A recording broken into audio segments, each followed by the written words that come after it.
Bonsoir, merci d'être présent à ce live ce soir, consacré au bachelor de Reims Management School. Alors, pour parler de ce bachelor, nous recevons ce soir Pascal Choquet, directeur du bachelor de Reims Management School. Bonsoir. Et Tom Écrepont, qui est en première année du bachelor et qui nous parlera évidemment de son expérience. Alors, merci d'être présent. Le bachelor de Reims Management School fait partie presque des ancêtres des bachelors. Aujourd'hui, il y a une explosion des bachelors un peu partout sur ce format court en 3 ans, mais votre bachelor a certainement été l'un des premiers. Notre bachelor a effectivement été l'un des premiers, puisque la première rentrée s'est faite en 89, les premiers diplômés 92, donc 3 ans après. Et fort de toute cette antériorité, je crois qu'on arrive maintenant à avoir un programme riche et on arrive à avoir un réseau de diplômés avec lequel nous pouvons travailler aussi bien pour les stages que pour les participations aux enseignements. Enfin voilà, c'est vraiment très important. Alors à l'origine, le bachelor, c'est un format donc court en 3 ans qui est là pour former les cadres dont les PME ont besoin. Bon, évidemment, ça a changé depuis. Est-ce que vous pourriez nous dire en quoi ça a changé pour votre bachelor et puis l'organisation de votre cursus en 3 ans? Alors au départ, effectivement, les programmes bachelor étaient faits pour alimenter donc en cadre intermédiaire les entreprises locales, PME, PMI, qui étaient les membres de la chambre de commerce. C'était vraiment très utilitariste. Et aujourd'hui, il y a une très grande évolution puisque 60% de nos diplômés font une poursuite d'études. 40% effectivement travaillent immédiatement, mais on va bientôt tendre vers les 30-70 et ainsi de suite.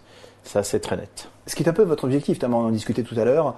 Vous, quand vous avez intégré le bachelor, l'objectif c'était éventuellement de poursuivre après. Oui, voilà, c'était tout ça. C'était tout à fait ça, poursuivre les études pour un master sans passer obligatoirement par la case prépa en fait. Le bachelor me permettait en fait de pallier en fait mon parcours dans le supérieur, me permettait d'accéder à une grande école, oui, sans passer obligatoirement par la case prépa et en passant par le bachelor, en partant à l'étranger, en ayant les stages. Et donc au départ, vous l'envisagez d'abord comme faisant 3 ans et ensuite 2 ans, ou vous l'envisagez finalement tout de suite en 5 ans? Vous voyez, c'est plutôt une étape, 3 ans, et puis après vous réfléchissez, puis vous voyez ce que vous avez envie de faire. Voilà, pour moi c'est ça, fait 3 ans, puis après je réfléchis, je regarde, mais pour l'instant en tout cas, vous êtes parti sur 3 ans. L'objectif c'est... Si on revient sur l'organisation du cursus, 3 ans, une partie internationale, beaucoup de stages. Donc un découpage semestriel, 2 semestres fondamentaux en première année, 1 et 2, où là on aborde toutes les matières du management et du commerce. Donc ça fait une base de 12 enseignements qui vont de la fiscalité aux techniques de vente, au droit, à la publicité, et ainsi que les langues étrangères, l'anglais, l'allemand ou l'espagnol. Donc les outils linguistiques. Ensuite, un premier stage opérationnel de 2 mois entre la première et la deuxième année, où là, c'est la confrontation donc à un client, à une clientèle. Donc, savoir répondre à un besoin, savoir résister à la pression du client, savoir répondre à sa hiérarchie. Enfin, c'est vraiment l'insertion en entreprise. Et on voit que l'école et l'entreprise, c'est pas la même chose. Enfin, vous n'êtes pas encore dans cette phase. Pas encore, tout à fait. On pose les bases, on voit les bases toutes, parce que moi j'étais en S, du coup je n'ai pas vu tout ça, donc là pour l'instant on plante le décor en quelque sorte. D'accord. Et on fait un lien évident entre la matière enseignée et son utilité dans la vie réelle. Donc c'est très concret, très imagé, et ça permet d'assimiler plus facilement toutes les connaissances requises. Alors les enseignants sont des professionnels ? Alors les deux, professeurs-chercheurs, on va jusqu'au professeur-chercheur, notamment en marketing fondamental, et on va avec des professionnels pour tout ce qui est mathématiques financières. Vous avez carrément un banquier, donc c'est très clair. Très donc ça c'est pour cursus première année. Voilà, deuxième année, premier semestre, de nouveau en cours à l'école, avec une forte intensification des enseignements en anglais, puisque semestre 4, on part tous en Erasmus. Pour 6 mois, université européenne dans un des 27 pays de l'Union, enseignement en langue anglaise, remise des travaux tout en anglais, par groupe de 3-4 étudiants français qui vont s'intégrer dans des classes européennes. Donc on se mélange à tout le monde, on apprend à travailler avec d'autres étudiants qui ont d'autres méthodes, un autre passé académique, d'autres mentalités, et on poursuit ces approfondissements bien sûr dans les matières de la gestion. Alors on a plusieurs questions. On a plusieurs questions sur l'international. Tout d'abord, est-ce que ce stage est obligatoire? Alors, séjour académique international, obligatoire pour tout le monde. Tout le monde partira. Et ça, c'est très important et c'est un objectif auquel on tient. C'est que quand on fait la promesse à un étudiant de dimension internationale, ils vont tous partir. Tous. On a une deuxième question. Est-ce qu'on peut choisir son pays? Alors, son université et son pays, on peut les choisir, mais c'est ton mérite. C'est-à-dire qu'à la fin de la première année, on classe tout le monde par la moyenne générale de résultats à 2 décimales, parce qu'il fallait jusque-là, parce qu'il y a des ex-aequo. Et la première moyenne parle de la première, donc l'Europe est à ses pieds. Et le dernier, eh ben, il prend un peu ce qui reste. Alors concrètement, vous avez un certain nombre d'accords avec des Nous établissements. avons une vingtaine d'accords qui nous offrent 80 places. D'accord. Et alors ça Voilà. couvre donc toute l'Europe. Toute l'Europe. L'Europe, vraiment, l'Europe des 27. D'accord. Hein. Pas de possibilité d'aller aux États-Unis ou dans les pays d'Amérique du Sud ou en À ce Chine, jour, comme non. beaucoup souhaitent. C'est une volonté au niveau du programme Bachelor. C'est généralement la première expérience longue en dehors de chez eux. Donc on reste en Europe. On n'est pas au-delà d'une demi-journée de transport. Ça rassure et les étudiants et les familles. Mais ça permet tout de même d'avoir un véritable dépaysement. Parce que quand vous êtes un groupe de travail entre un Irlandais, un Grec, un Letton et un Espagnol, ça danse. Ça vous a séduit cet aspect international, le fait de partir à l'étranger, de faire un stage? Oui, beaucoup. Bah, c'était le fait qu'on parte forcément, en tout cas, moi, ça m'a motivé aussi à venir. Vous avez déjà une idée de là où vous souhaitez aller, indépendamment de vos résultats, évidemment? Pour l'instant, j'aimerais bien aller en Angleterre ou aux Pays-Bas. D'accord. Ouais. Ça entraîne des coûts spécifiques? Qui sont deux destinations exigeantes, Pays-Bas et Angleterre. Alors, les coûts spécifiques, uniquement le transport et les frais de vie localement. D'accord. Sachant qu'en Europe centrale, vous pouvez vous loger à 120 € par mois. Alors, on a parlé de cette partie à l'international pour la deuxième année. Tout à fait. On revient donc en semestre 5, le premier semestre de troisième année. Et là, semestre essentiel qui va commencer par un séminaire professionnel. C'est-à-dire que la première semaine de rentrée, en groupe et individuellement, chacun va définir ce qu'il va faire une fois jeune diplômé. Donc il va se prononcer avec des conseillers, poursuite d'études, insertion professionnelle, pour bâtir un parcours cohérent et une préparation cohérente pour obtenir ce qu'il cherche une fois jeune diplômé au mois de juillet. C'est-à-dire, si je pars en entreprise, sachant que dans 8 cas sur 10, pour les 6 mois de stage de la dernière partie, je vais avoir une offre d'emploi. Donc je vais choisir l'entreprise où je veux aller, le poste où je veux aller, la localisation où je veux aller, et bien évidemment au prix du marché. Et ça, c'est essentiel. Donc ça, c'est une aide à la recherche. Est-ce qu'il y a toute une partie de coaching? Comment Oui. bien se valoriser? Comment bien mettre en avant son C'est-à-dire qu'il y a expérience? il y a ce séminaire, donc première semaine au début de troisième année, et après il y a un rendez-vous mensuel, individuel. Où en êtes-vous? Que faites-vous? Qu'avez-vous fait? Qu'est-ce que vous n'avez pas fait? Parce que ça permet de conseiller, de motiver, de recadrer parfois, de pousser un peu parfois, et c'est extrêmement productif. Donc ça, c'est pour ceux qui veulent éventuellement rechercher un emploi, mais Voilà. pour ceux qui veulent poursuivre Et ceux des qui veulent études, poursuivre, donc le bachelor étant par vocation généraliste, ceux qui veulent poursuivre vont vouloir développer une spécialisation, une expertise par un master spécialisé, en France ou en Europe, puisque les deux sont possibles. Et dans ce cas-là, il va falloir mettre ce stage de fin de parcours en cohérence. C'est-à-dire, je veux poursuivre des études marketing, il faut que j'aille faire mon stage dans le marketing. Je veux poursuivre mes études en audit, en expertise comptable ou au contrôle, je vais aller faire un stage en contrôle de gestion, bien évidemment. alors cette poursuite peut-elle ou doit-elle se faire au sein du groupe? Ah, les avis sont partagés. Nous avons des étudiants qui veulent absolument rester. J'ai récemment une étudiante qui avait réussi Reims, une école dans le sud-ouest de la France. Elle est partie dans le sud-ouest. Par goût personnel, elle était rémoise, sa famille était rémoise, mais elle a voulu changer. Mais par ailleurs, Après, par ailleurs, les conseillers qui sont avec eux peuvent peuvent vraiment les conseiller sur le fait de choisir cette école-là plus qu'une autre, Oui. ce qu'elle apporte par rapport à leur Alors, projet. en fait, on met en adéquation effectivement le projet de l'étudiant et le type de parcours et le type d'enseignement du lieu visé, de l'école visée en fait pour la poursuite d'études. Le but c'est de mettre en phase. Il faut qu'ils réussissent ce qu'ils aiment. C'est ça qui important. compte. C'est ça qui compte. C'est la seule chose qui compte. Là, vous nous avez expliqué en détail les 3 années du cursus. Oui. Au final, si on résume, sur les 3 années, la partie stage, si on cumule tous les stages, 8 mois de stage. 8 mois de stage. 10 mois de stage, 6 mois à l'étranger et 3 semestres de cours en France. D'accord. On a parlé de ce que l'on fait après le bachelor, parce que c'est une des grandes questions. Oui. Poursuite d'études ou emploi. Est-ce que vous avez une recommandation finalement, vous? La recommandation, Oui. pour moi, ma recommandation est individuelle. Je veux discuter avec chacun et chacune, et c'est là où j'aurai une véritable recommandation. C'est vraiment, vous aimez le concret, vous voulez rentrer dans la vie active, vous voulez gagner une autonomie financière, travaillez tout de suite. Vous allez avoir un poste à responsabilité, avec un revenu acceptable. Alors effectivement, il faut aussi se mettre dans l'esprit qu'il faut accepter d'aller, il faut aller dans une entreprise où vous allez pouvoir suivre de la formation. Votre formation ne doit pas s'arrêter là. Mais vous allez avoir un peu moins de formation, beaucoup plus de professionnels, mais continuez à vous former par des formations professionnalisantes qu'offrent les entreprises. C'est ça qu'il faut faire.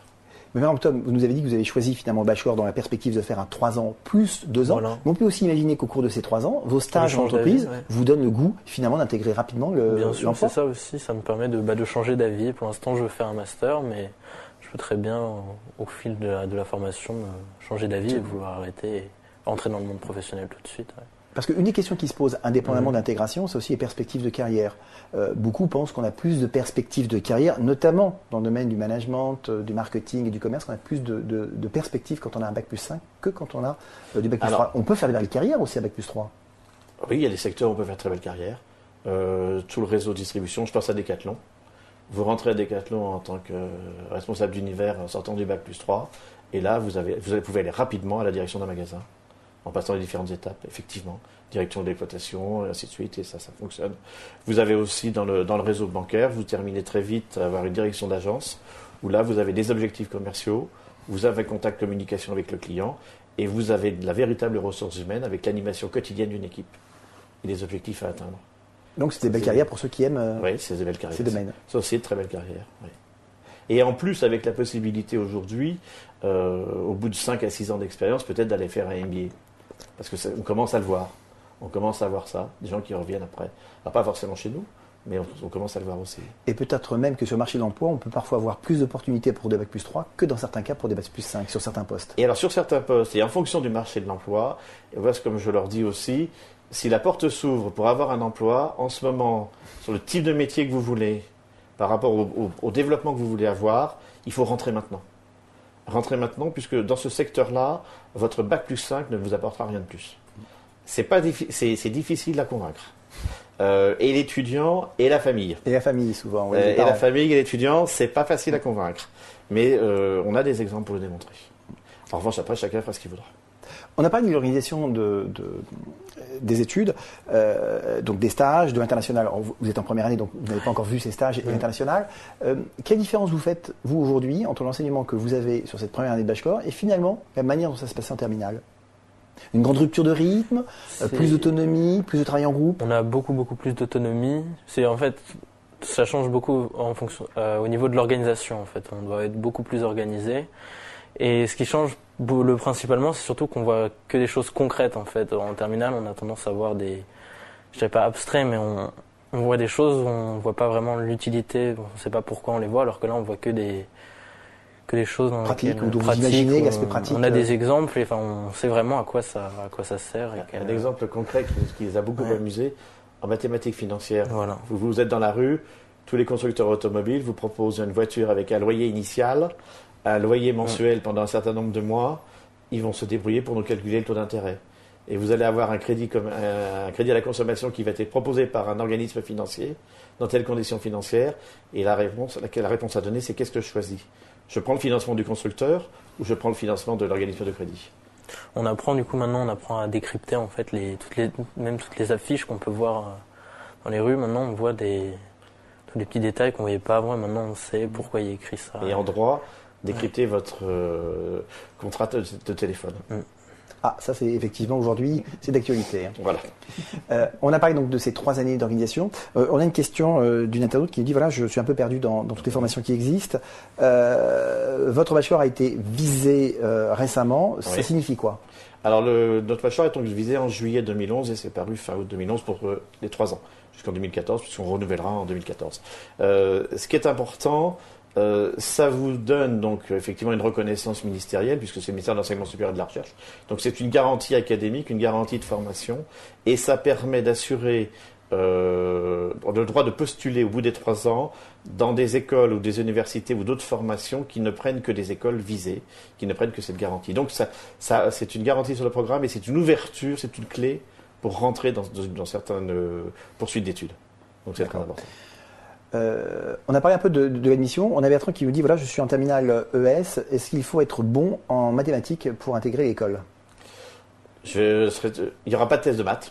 Il y aura des tests de logique, mais il n'y aura pas d'exercice de mathématiques. Alors justement, est-ce que vous pouvez nous dire comment ça se passe l'intégration? Il y a quoi comme épreuve? Alors, il y a 2 épreuves significatives à l'écrit. La maîtrise du français et de l'anglais. Donc un texte en français, des questions en anglais. Un texte en anglais, des questions en français. Et des QCM de grammaire et de vocabulaire français-anglais. Donc on vous apprend à jongler de manière instantanée français-anglais pendant 2 heures. Vous étiez bon en anglais? Vous aviez un bon niveau? J'avais le niveau Standard. terminal, quoi. Ouais. Niveau, ouais. Un peu plus, mais ça. T'avais combien? Je l'avais autour de 12-13 de moyenne. Bon. Et le test après de logique, donc des suites de chiffres, des suites de cartes à jouer, des suites de dominos. Donc s'entraîner le plus possible sur les annales. Et la mécanique de l'exercice, vous la maîtrisez et ça va très vite. Ouais. Donc ça, c'est pour la partie écrite. Écrite. Si vous faites écrit, tout le monde fait l'oral. Deux choses. Un entretien en anglais, donc un texte en anglais et une conversation en anglais avec un professeur. Donc l'expression orale. Et une chose très importante qui est l'entretien de découverte. Alors justement, parce qu'on a une question, entretien de découverte, c'est quoi? J'ai pas très bien compris ce que ça nous dit. Entretien de découverte, c'est se présenter, savoir qui on est devant un jury. Alors, la base de ce travail, c'est de remplir un questionnaire chez soi, tranquillement. Plaque état civil, formation suivie ces 3 dernières années, et après des questions sur vous. Pourquoi vous postulez chez nous, à RMS Bachelor? Quels sont vos centres d'intérêt une fois que vous avez fermé vos livres, vos cahiers? Qu'est-ce que vous aimez faire? Sport, associatif, enfin, tout ce que vous aimez faire. Est-ce que vous avez un projet à moyen et long terme? Qu'est-ce que vous avez fait généralement comme TPE au bac? Sujet d'actualité. Mais c'est vous, c'est le candidat qui va donner tous les éléments de la conversation. Et donc, il maîtrise les sujets que nous allons aborder. Et ça va être de nous convaincre qu'il sait s'exprimer, qu'il sait construire sa pensée, construire sa démarche, et comme le disent certains, qu'il n'est pas là par hasard. Vous vous souvenez de votre entretien? Oui, moi je m'en souviens assez bien. C'est souvent quelque chose dont on a peur en fait avant. On stresse énormément avant. Vous étiez préparé? Moi oui, j'avais essayé de me préparer. Je m'étais préparé à toutes les questions éventuelles qu'on pourrait me poser et j'avais essayé de. J'avais eu la chance d'avoir dans mon lycée des oraux blancs en fait mis en place. Donc ça, je m'étais aussi préparé avec ça. Et vous avez qui en face de vous? J'avais en face de moi un professeur et un ancien diplômé de Et bachelor. alors, vous vous souvenez de questions qui vous ont alors, soit déstabilisé, soit étonné, soit surpris? Il y a la traditionnelle question pourquoi je vous choisirais vous? Pourquoi? Pourquoi je vous choisirais vous et pas un autre, pas le candidat d'avant, le candidat d'après? Donc ça, c'est des questions assez difficiles. Vous l'aviez préparé, ça, gars? Non, je m'étais pas. Enfin, je l'avais préparé, mais je pensais pas qu'on me la poserait. Donc si celle-là, elle m'a un peu déstabilisé, mais. Mais il n'y a pas de question obligatoire. Il faut. Ouais. Pour le jury, il n'y a pas de question obligatoire. C'est-à-dire qu'on te l'a posée parce qu'on sentait que c'était intéressant de te la poser, mais on la posera pas forcément à tout le monde. Un conseil pour les terminales qui envisagent de candidater et qui se disent bon, alors je le prépare comment? Un petit conseil à leur donner? Il faut déjà pas stresser, faut pas avoir peur de l'épreuve orale, de l'entretien de motivation. Il faut juste montrer qu'on est motivé et montrer que il faut montrer la motivation, qu'on a vraiment envie d'intégrer l'école et se préparer, préparer les questions qu'on pourrait se poser. Par exemple, quels sont vos points forts, vos points faibles. Du classique. Préparer et on va aussi leur demander comment ils se sont renseignés sur notre institution. Voilà. Donc quelqu'un qui regarde le live ce soir, il va falloir absolument le mentionner à l'entretien. Évidemment. Bon point. Pour ceux qui regardent le live ce soir, bon point. Voilà. Très concret, très pratique. Ouais. Est-ce qu'il y a des profils que vous préférez? Les terminales S, terminales ES, est-ce que tous les terminales ont leur chance? Tous les terminales ont leur chance. Il est clair que le ES statistiquement a plus de chance, puisqu'on est à 45% de ES, on est à 35% de S, après on a des STG et des L. Voilà. Donc sur quelqu'un qui a la tête bien faite par rapport à notre projet pédagogique, qui est en phase, il a toutes ses chances. Et effectivement, nos littéraires ont un petit peu plus de mal en mathématiques financières, donc on a des cours d'accompagnement. Oui, ça, si vous décelez une potentialité ou une personnalité, on peut avoir des cours de rattrapage. Et on va lui faire évidemment des cours de soutien. L'anglais n'est pas éliminatoire. Non, j'ai jamais vu quelqu'un éliminé à cause de l'anglais. On va les rendre bilingues. On va prendre le niveau bachelier. Si on a un niveau inférieur, un peu en dessous, on va manger beaucoup d'anglais, comme je dis, et on va y arriver. En dehors du stage, de la deuxième année, est-ce que c'est vraiment important de sortir bilingue du bachelor? Oui, pour moi c'est nécessaire. Oui, ils doivent être bilingues, français-anglais, oui. C'est absolument nécessaire. C'est important pour faire une carrière aujourd'hui, même en France? Bien sûr, vous êtes confronté partout, constamment. Que vous choisissiez, quelle que soit la chose que vous choisissiez. Vous pouvez travailler à la défense et ne parler qu'anglais, et on n'est pas loin. Est-ce qu'il y a d'autres niveaux d'admission sur le bachelor? Est-ce qu'on peut, par exemple, si on est bac plus 1, candidater? Alors, est-ce qu'il y a des admissions Il y a une possibilité de rentrer avec un bac plus 2, mais moi je vais vous intégrer en deuxième année. Donc vous allez reculer d'une case en quelque sorte. Donc c'est très peu pratiqué. C'est possible, mais c'est rare. Voilà. Vos épreuves sont uniques ou vous êtes réunis au sein d'un concours? Alors nous faisons partie de la banque de concours écrit comme bachelor, qui réunit 5 écoles. Parce qu'on a une question à ce sujet d'un internaute qui nous dit, mais si je passe ce concours, est-ce que je peux accéder et choisir ensuite n'importe laquelle des écoles ou ce que je passe est spécifique? Alors l'écrit est commun aux 5 écoles. Oui.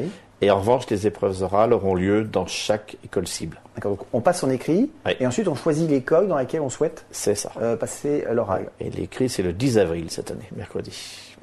Les épreuves durent combien de temps? Une demi-journée, puisqu'on a 3 pour l'écrit, on a 2 heures pour la maîtrise français-anglais et 45 minutes pour les tests de logique avec les inter-épreuves. L'entretien de mode de découverte va durer une demi-heure et l'anglais va durer 25 minutes. Donc il faut compter une journée. Puisqu'on a parlé international, on a plusieurs questions concernant les différences entre le bachelor que vous représentez et une autre formation du groupe Reims Management School, le CESEM. Oui, alors c'est très différent.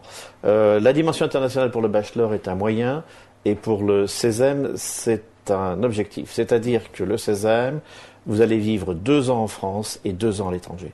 Vous êtes jeune bachelier, vous avez 18 ans, vous savez qu'à 20 ans, vous allez partir vivre 2 ans à l'étranger.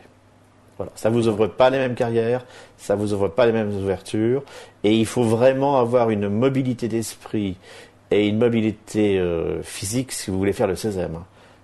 Nos étudiants du CESEM déménagent 4 à 5 fois. Il faut aimer déménager. Mais ils sont 250 par an à le faire très bien.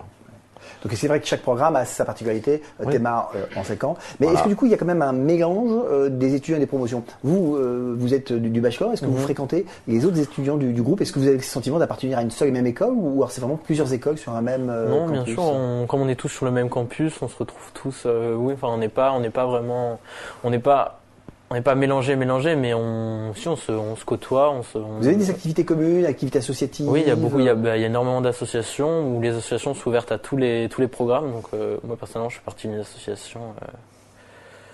Et donc oui, ça permet, on est avec tout le monde, on peut être avec des subdeco, des CESEM, des TEMA. Ça représente une grande partie des associations parce que c'est vrai que quand on parle d'école de commerce, on a souvent cet aspect, non pas festif, mais l'association, l'engagement. Il existe aussi. C'est une chose qui est importante. Oui, je trouve, parce que ça permet de voir toutes les écoles, toutes les personnes pas se limiter seulement à bachelor, mais voir aussi tous les. Et nous, on va les encourager à aller en association parce que c'est une prise en charge, une prise en autonomie et c'est se confronter à des situations avec ses pairs. Et ça, c'est très important parce qu'il y aura des succès à gérer et des conflits à gérer. Et ça les fait énormément progresser. C'est effectivement une situation qu'on retrouve ensuite dans la vie professionnelle. Voilà. Et donc c'est intéressant. Et je parlerai hors cadre si on considère nous comme l'encadrement. Voilà. Sur un bachelor, est-ce qu'on peut dire finalement que c'est une formation généraliste ou en fin d'année ou au cours de la dernière année, on peut avoir des spécialisations et donc finalement être assez pointu dans un domaine? Ou alors finalement on a une formation donc assez généraliste on n'est pas pointu. On peut avoir un début d'expertise, mais on n'est pas Pour moi, le bachelor est fondamentalement généraliste. Après, vous allez avoir une spécialisation qui va se faire, comme on le disait tout à l'heure, par le stage de fin de parcours. Ça va être là le véritable moment de spécialisation. Mais dans ce cas-là, si vous voulez devenir pointu, c'est vous êtes vraiment motivé pour faire une poursuite d'études en cycle master. Et c'est là où vous allez vraiment faire de la spécialisation. On nous pose plusieurs questions sur le financement des études et notamment, est-ce que ce bachelor est accessible en alternance? Et si ça ne l'est pas, est-ce qu'il existe des systèmes de bourse? Alors à ce jour, RMS Bachelor ne pratique pas l'alternance. Et les systèmes de financement, alors effectivement, nous avons des bourses et nous avons une fondation à l'école. Et puis vous avez aussi toutes les banques de la place qui les courtisent, qui ont des offres préférentielles à leur faire. Donc d'où les maths financières aussi. On s'y retrouve. Tout à l'heure, vous nous avez parlé des professeurs et du corps enseignant. J'imagine qu'il y a une grande proximité, évidemment, avec tout le corps enseignant de Reims Management School et que vous bénéficiez de toute cette infrastructure pédagogique. Ah oui, c'est essentiel. C'est pour le bachelor bénéficie de moyens, donc le corps professoral, la qualité et le niveau du corps professoral, de moyens techniques, du service relations internationales pour tous nos échanges, du service relations entreprises pour tout ce qui va être les 2 stages qu'ils vont avoir à faire. On ne pourrait pas s'offrir une telle qualité de service si nous étions seuls. Et cette mutualisation avec un grand groupe est essentielle. Et comment ça se passe pour la recherche de stage d'ailleurs? Pour la recherche de stage, j'ai peut-être 2 possibilités. On peut avoir accès, on a accès déjà à tout le réseau des anciens de RMS, même si moi je m'en suis pas servi. On nous propose à RMS, On peut trouver directement RMS parce que par exemple dans 2 semaines il y a un responsable de IKEA qui vient pour proposer des Donc stages. vous avez vraiment toute une infrastructure à votre service Ouais. pour trouver des stages. Qui nous propose en tout cas des coordonnées de personnes à contacter pour. Oui, on va faire le traditionnel amphi Ikea dans 10 jours. On peut ne pas faire de stage? Non. Non. Le C'est stage est vraiment obligatoire. obligatoire. Ah oui, c'est nécessaire et obligatoire. Oui, c'est une garantie de formation, une garantie de diplôme. Et tout le monde le fera. Je n'ai jamais vu un étudiant sans stage. Jamais. Ça, on y arrive. Même si les projets peuvent être parfois curieux. Ça existe l'année de césure quand on est en bachelor? C'est possible, c'est prévu, mais très peu la pratique. Puisque on a quand même des étudiants un peu pressés, où on a des étudiants qui anticipent l'étape suivante. Donc s'ils ont l'intention de faire un cycle master, c'est pas maintenant qu'ils vont faire la césure ou la coupure. Ils auront la possibilité de la faire effectivement dans le cadre d'un programme grande école, et donc dans un cadre d'un cycle master, ou alors ils veulent intégrer la vie professionnelle assez rapidement, et dans ce cas-là, ils n'ont pas du tout envie de faire une année de césure. Puisque l'année de césure, si elle est consacrée à une expérience entreprise, celui qui veut poursuivre en entreprise, il va l'avoir très vite au bout des 3 ans, et rares sont ceux qui veulent faire le tour du monde dans le cadre du bachelor. Ça arrive en master. On parle beaucoup de la création d'entreprise. Ça vous tente, vous, la création d'entreprise? Pour l'instant, si bien sûr, moi ça me tenterait, mais pour l'instant j'ai pas vraiment d'idée précise. Mais en tout cas, oui, moi c'est quelque chose qui pourrait m'intéresser, auquel je pense, même j'essaye de penser. Ça peut être intéressant, bachelor, dans le cadre de la création d'entreprise, quand on a un projet de monter une entreprise, c'est-à-dire j'acquiert pendant 3 ans Oui, je pense que ça peut être intéressant, et surtout qu'en plus en 3e année, on a un cours dédié justement à la création d'entreprise, où ils rencontrent des diplômés du bachelor qui ont créé leur entreprise il y a quelques années et qui leur expliquent toute leur démarche, comment ils ont fait, comment ça s'est passé, définition du projet, prise de risque, financement et succès. Et pour revenir tout à l'heure, on parlait d'enseignement des langues, cet enseignement est bilingue. C'est-à-dire qu'à la fin, les étudiants vont nous présenter donc un plan de développement, un business plan en français et en anglais. Et vous avez des exemples de création d'entreprise ces derniers temps, d'entreprises qui ont perduré, de jeunes qui sont Alors passés moi j'ai en tête un cabinet d'assurance, une agence de communication, une entreprise industrielle. Vous voyez, c'est assez atypique, mais ça fonctionne. Alors c'est une reprise dans l'entreprise industrielle. Voilà quelques exemples de jeunes créateurs d'entreprise au niveau de chez nous. Quand on pense à la grande école de commerce, on pense aussi à l'éruption des nouvelles technologies dans toutes les méthodes éducatives, pédagogiques. Comment ça se traduit au quotidien, l'utilisation des nouvelles technologies dans un bachelor? Pour l'instant, on est assez classique, faut le reconnaître, par rapport aux nouvelles technologies. Alors effectivement, on explore des pistes actuellement en ce moment, on va faire des tests. Mais donc, ce qui est évident pour nous, c'est qu'on a effectivement toutes les connexions possibles et inimaginables dans tous les locaux de l'école, évidemment. Comme ça leur permet de rechercher et d'accéder à toutes les bases de données, toutes les banques de données essentielles pour la scolarité. Voilà. Et j'imagine que sur ce campus, vous avez accès à toutes les facilités, bibliothèques. Oui, on a la bibliothèque, on a la Wi-Fi, enfin Internet partout, n'importe où dans le campus. On a la médiathèque, la bibliothèque, on a tout, enfin tout à disposition en tout cas. Est-ce que vous n'avez pas encore vu, on a le e-learning aussi, voilà. Puisque quand ils sont soit en séjour académique à l'étranger, soit en stage de fin de parcours, il y a certains enseignements e-learning avec un rendez-vous mensuel, des choses à remplir, enfin voilà. On continue à progresser. Vous avez fait vos études à Reims? Oui, à Reims. Il y a une vie étudiante importante à Reims? Je vous pose la question pour tous ceux qui ne seraient pas de Reims et qui pourraient s'imaginer. Oui, il y en a une quand même assez importante. Puisqu'il n'y a pas que même avec tout RMS, il y a tout le groupe RMS, on se retrouve tous ensemble. Oui, il y a quand même vie étudiante assez importante. Il y a une vie sur le campus parce qu'il y a une vie dans Reims. Oui, parce que c'est vraiment une ville étudiante, dynamique. Oui, moi, je trouve que oui, c'est vraiment il y a une vraie vie étudiante. Il y a pas que RMS, il y a aussi il y en a plein des écoles en tout cas supérieures. Il y a aussi des universités. Oui, il y a toutes des universités, donc oui, il y a une vraie vie étudiante à Reims en dehors de RMS. Pas trop difficile de trouver un logement pour ceux qui viennent d'autres endroits? Non, aucune difficulté. Le marché à Reims, il n'y a pas de tension. On n'a pas les prix parisiens et on n'a pas de tension, absolument. Il y a d'autre part une résidence universitaire sur le campus qui offre plus de 250 logements. Et donc, ils peuvent être visités et préemptés, on va dire, au moment du concours, sous réserve effectivement d'obtention et du baccalauréat et du succès au concours, bien sûr. Et oui, parce que c'est quand même Bien sûr, c'est deux conditions. avec le diplôme en poche Voilà. qu'on intègre. Si on revient 2 secondes sur les concours, quelle est la meilleure préparation finalement Pour moi, faire les annales, tout simplement. Faire les annales, et puis donc la maîtrise du français et de l'anglais, faire l'exercice des annales, et puis alors regarder tout ce qu'ils aiment regarder en langue anglaise, que ce soit des séries américaines, enfin tout ce qu'ils aiment. Tout ce qu'ils aiment, comme ça il n'y a pas de contrainte sur un sujet qu'ils n'aiment pas, et d'écouter tout ça avec des sous-titres en anglais. C'est la meilleure des préparations qu'on puisse faire. Et pour les tests, aller sur tous les sites dédiés où il y a des tests de logique et pour rentrer véritablement dans la mécanique de l'exercice.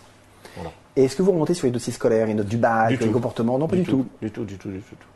On leur demande effectivement les 3 dernières années où est-ce qu'ils les ont passées, mais on ne remonte pas sur le dossier scolaire ni sur les notes du bac. Mais déjà les notes du bac au moment du concours, on ne les a pas.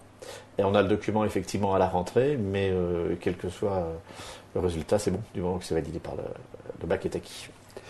On a une question de Johanna qui nous demande si en première année, il y a encore des enseignements généraux. Alors, enseignements généraux, oui, tout ce qui va être enseignement d'ouverture culturelle, notamment tout ce qui s'appelle culture et société, humanité et sociologie, ou un exercice sur la gestion de projet, là, les affaires européennes, géopolitique. Là, effectivement, on va avoir des enseignements généraux. Voilà.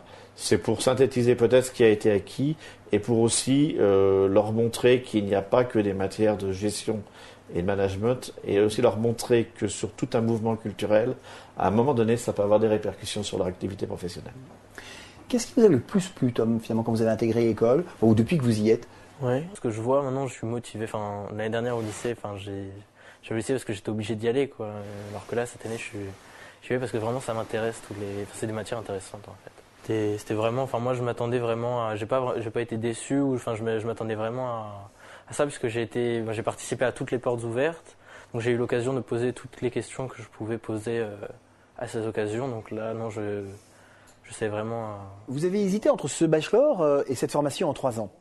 Non, enfin, moi je sais pas si ça rentre pas, mais moi j'ai hésité entre un bachelor et une prépa. Et finalement, pourquoi vous n'avez pas fait une prépa? Pourquoi vous avez choisi un bachelor? Parce que j'avais pas envie de m'enfermer 2 ans sans être certain d'avoir parce qu'en prépa on n'est pas certain d'avoir un diplôme, et là je préférais faire ça 3 ans, avoir un diplôme, avoir des expériences professionnelles qui me manquaient pour l'instant, qui me manquent encore jusqu'à présent, et partir à l'étranger aussi, ça m'intéressait beaucoup. On a dit tout à l'heure, au début du live, qu'il y avait beaucoup de bachelors. Alors, vous avez une réelle antériorité, puisque auparavant, vous vous appeliez SubTG. Qu'est-ce qui fait la différence, finalement, entre votre bachelor et puis tous les autres bachelors qui ont pu se créer depuis? Ce qui est essentiel, c'est l'appartenance à RMS, à Reims. Pour nous, c'est vraiment... de là découlent tous les moyens, toutes les possibilités d'encadrement, de qualité, de niveau, c'est vraiment ça. C'est l'appui sur le RMS qui nous permet d'avoir un parcours solide, comme on le disait tout à l'heure, connaissances académiques, ouverture internationale, compétences préprofessionnelles. Et avec un accompagnement individualisé qui vous permet véritablement de définir la suite des événements. C'est-à-dire, qu'est-ce que je vais faire à la fin de ce parcours quand je serai jeune diplômé, et c'est donner tous les moyens de légitimité à notre étudiant de défendre son projet et de convaincre effectivement son interlocuteur. Reims Management School est un grand groupe qui propose plusieurs types de formations. Au fond, quel est l'ADN réel de votre programme? Est-ce que c'est par exemple un ancrage régional? Ce à quoi on tient beaucoup à Reims pour toutes les formations, c'est la proximité avec nos étudiants. La proximité professionnelle avec eux. Ce ne sont pas des numéros, ce sont des personnes, des jeunes adultes avec qui on travaille, et on a toute la satisfaction de les voir évoluer et réussir. Voilà. Et sur l'ancrage régional, oui, alors effectivement, il y a quelque chose. On est au milieu d'un produit de luxe, les maisons de champagne. Et là, effectivement, ça nous donne des liens professionnels dans ce milieu-là. Et après, comme ça, à partir des grands groupes, ça vous ouvre à d'autres groupes aussi. Et là, on prend véritablement une spécificité française en dimension internationale. Le luxe, c'est un univers qui vous intéresse? Les maisons de champagne, les perspectives de carrière, dans tout cet univers, ça vous attire? Le monde du luxe, enfin, il m'intéresse pour le moment, en tout cas, je dis, parce que là, je me rends compte, même en arrivant à bachelor, pour moi, je voulais faire de la communication, et là, je me rends compte qu'en fait, ça m'intéresse de moins en moins, et j'ai changé de... Donc là, ça m'intéressait, mais là, je suis vraiment plus sûr, enfin, ça m'intéresse encore, mais je dis pas que... Parce que je pense changer d'avis au cours de... C'est une grosse charge de travail sur l'année? La charge de travail n'est pas importante. Enfin, tout est une question d'organisation en fait. Enfin, si on s'organise bien, la charge de travail sera pas vraiment importante. Il faut juste travailler régulièrement et enfin pour moi c'est ça le secret en fait, travailler régulièrement. Et plus en équipe? Il y a beaucoup de travail en groupe, beaucoup de travail en équipe. À part les examens, les partiels, c'est que des travaux en équipe où on doit préparer des soutenances, des dossiers.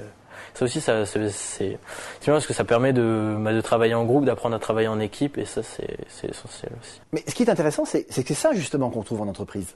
C'est les mettre en situation dans le plus de cas possible, effectivement. Alors, pour conclure, une dernière question. Est-ce qu'il faut passer par le processus APB pour s'inscrire chez vous? Oui, absolument. Donc, base APB, date connue, 20 janvier, 20 mars, rubrique école de commerce, ce rubrique écrit comme bachelor. Et si vous voulez nous rejoindre, RMS Bachelor. Pascal Choquet, Tom, merci d'avoir participé à ce live. À bientôt.